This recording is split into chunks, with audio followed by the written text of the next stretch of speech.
Salam Inovasi Indonesia. Kembali lagi di Ristek TV. Kementerian Riset dan Teknologi bekerja sama dengan beberapa stasiun televisi di Indonesia membuat beberapa program yang berkaitan dengan riset dan teknologi di Indonesia. Berikut tayangannya untuk Anda.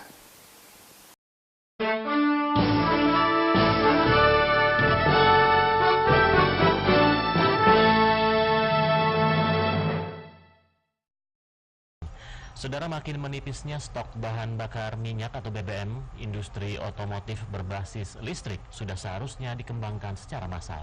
Dan untuk mengantisipasinya, berbagai riset dilakukan Kementerian Riset dan Teknologi RI dengan roadshow mobil berbasis listrik ramah lingkungan. Konsumsi bahan bakar minyak BBM pada 10 tahun terakhir menunjukkan kecenderungan terus meningkat, berlawanan dengan tingkat produksi. Buktinya, Indonesia yang dulu termasuk kelompok negara-negara eksportir minyak atau OPEC sejak tahun 2004 telah menyandang status negara pengimpor BBM. Masih sedikit penggunaan energi alternatif selain BBM di sektor transportasi. Total penggunaan energi nasional yang hampir 92% bersumber dari BBM. Untuk mengantisipasi ketergantungan BBM, Kementerian Riset dan Teknologi mendorong terwujudnya kendaraan massal berbasis listrik bagi masyarakat luas. Pada uji coba mobil balap Selo berbasis tenaga listrik di kawasan kampus Universitas Gadjah Mada, Yogyakarta, Menristek Gusti Muhammad Hatta merasakan sendiri kenyamanan berkendara mobil ramah lingkungan. Kalau saya begini ya, kan kalau misalnya kita mendatangkan kendaraan yang menghasilkan gas rumah kaca, mencemari udara kita, kalau kita mau membersihkan lagi kan kita perlu uang ya kan? Harus ada apa gitu, alat kah atau bahan apa supaya udara kita bersih, perlu uang.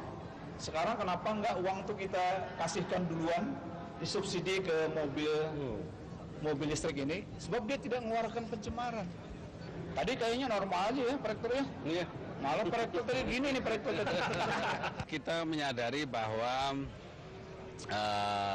transportasi massal dengan sumber energi non fosil, kemudian juga emisi rendah atau bahkan bebas dari gas buang, itu sesuatu yang mutlak untuk kita kembangkan ke depan. Nah, tantangannya memang sekarang ini pasar itu kan sudah menjadi pasar global. Mobil ramah lingkungan berbasis listrik karya anak bangsa yang dipamerkan diantaranya bus listrik yang berkapasitas 17 orang, City Car, mobil karavan dengan nama Gendis yang dilansir Rumah Mobil Kupu-Kupu Malam Yogyakarta. Untuk mewujudkan produksi massal mobil berbasis listrik ini, Kementerian Ristek menggandeng kalangan akademisi, pengusaha, pemerintah daerah, masyarakat, dan media yang disingkat ABGCM. Kementerian Riset dan Teknologi menggelar kegiatan sosialisasi, edukasi, dan uji coba kendaraan listrik di 5 kota besar di Pulau Jawa. Kegiatan tersebut bertujuan mengurangi pemakaian BBM yang hampir 50% dikonsumsi oleh mobil pribadi dan sepeda motor. Kementerian Riset dan Teknologi mensosialisasikan kendaraan listrik sebagai solusi ke depan mengatasi masalah energi dan lingkungan. Kemenristek juga melakukan uji coba ke 5 kota besar di Pulau Jawa, yakni Yogyakarta, Bandung, Solo, Surabaya, dan diakhiri dengan Jakarta. Saat melakukan uji coba di Bandung, Jawa Barat, Menristek Gusti Muhammad Hatta menjelaskan, sosialisasi mobil listrik bertujuan membangun pemahaman dan kesadaran masyarakat terkait penguasaan dan pemanfaatan teknologi kendaraan listrik, serta untuk mengurangi pemakaian BBM mengingat ketersediaan bahan bakar minyak yang semakin terbatas. Jadi kalau kita bicara mobil listrik, tingkatannya ada 9 tingkatannya. Kalau sudah 9 itu bisa diproduksi secara massal. Kita ini kan yang penting kalau membuat suatu kendaraan itu keamanan bagi si penumpangnya kan itu. Di kota yang publik transportasinya terdominasi, produktivitas hidup orang itu sangat tinggi. Di Bandung ini masih terbaik, maka perjuangan kami di pemerintahan kota membaikkan itu.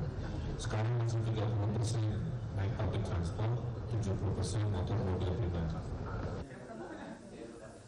Hingga kini Indonesia telah mampu memproduksi perwarupa kendaraan listrik dengan berbagai jenis, meliputi city car, multi-purpose van, hingga bus.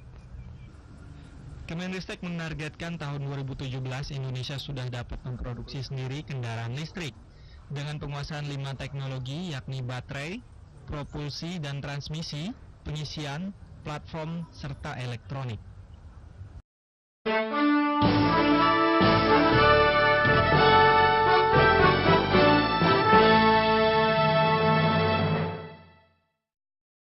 Saudara, Kementerian Riset dan Teknologi mendorong pengembangan teknologi kehutanan dan pertanian agroforestry untuk mendukung ketahanan energi dan kesehatan. Kemenristek dalam dukungannya sudah menyiapkan beberapa program yang menjadi prioritas pengembangan IPTEK, antara lain di bidang pangan dan pertahanan keamanan. Menteri Riset dan Teknologi Gusti Muhammad Hatta mengatakan, Kemenristek telah menetapkan energi dan kesehatan sebagai prioritas atau fokus pembangunan IPTEK dalam Rencana Pembangunan Jangka Menengah Nasional 2010-2014. 5 prioritas pengembangan IPTEK tersebut adalah bidang pangan, pertahanan keamanan, teknologi informasi komunikasi, transportasi, dan material maju. Pernyataan itu disampaikan Gusti Muhammad Hatta saat menjadi pembicara dalam Seminar Nasional Agroforestry keempat di Banjarbaru, Kalimantan Selatan. Gusti menjelaskan pembangunan IPTEK bidang energi diarahkan mendorong pengembangan teknologi untuk menghasilkan produk inovasi yang mendukung ketersediaan energi. Sementara dalam pembangunan IPTEK kesehatan untuk mendorong pengembangan teknologi dan inovasi yang mampu menghasilkan obat dan bahan baku obat dari sumber daya hayati lokal. Untuk menunjang penelitian seperti insentif riset, itu maksudnya tuh dana untuk penelitian. Nah itu ada. Sebenarnya kami sudah menawarkan bebas, lihat di internet.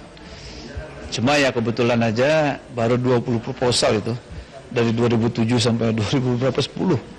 Nah, mudah-mudahan dengan seperti ini mereka bisa lebih banyak lagi memanfaatkan dana penelitian yang ada. Saya kira itu bagus-bagus saja supaya ada kesempatan kerja, pendapatan, tetapi saya kira harus dibina oleh Deklarnas atau siapa sajalah supaya itu lebih menarik lagi tampilannya. Melalui pengembangan teknologi agroforestry, diharapkan para peneliti memperhatikan kebutuhan pengguna, khususnya petani, dan menggunakan teknologi yang lebih produktif, efisien, dan ramah lingkungan.